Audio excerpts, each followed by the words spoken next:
Unayemwona hapa juu anaitwa Okello Christopher, mkazi na mzaliwa wa nchi mbili ambayo ni Marekani pamoja na Uganda, ambaye ana umri wa miaka 39, ambaye amejihusisha kwenye mauaji ya watoto wanne ambao walikuwa wanasoma shule ya chekechea Mugaba.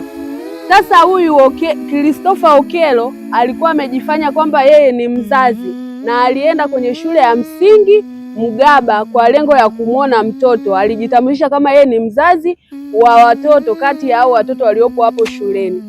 Basi Christopher Okello akaingia kwenye darasa moja na kusababisha kifo cha watoto wanne ambao ni hawa hapa juu. Kwa kweli jamani, inahuzunisha. Huyu Christopher Okello siku inayofuata alikamatwa na kupelekwa kituo cha polisi, na baada ya mahojiano marefu Okello alisema hivi, amefanya hivyo kwa mashinikizo ya mganga wake ambaye alimwambia asababishe vifo vya watoto wanne kwa lengo la kufanikiwa na kupata utajiri, ambapo hizo damu zilivyomwagika kulingana na hayo mauaji, manake yeye ndo alikopo anazidi kupata mafanikio. Kwa kweli jamani, inahuzunisha.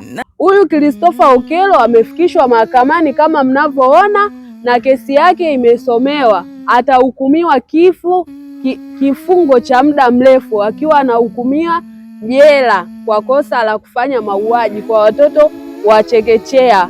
Jamani, sijui tunakoelekea ni wapi, na hili tukio limetokea Uganda, mji wa Kampala, katika maeneo hayo. Jamani, sijajua tunakoelekea ni wapi. Tuachane na imani za kishirikina.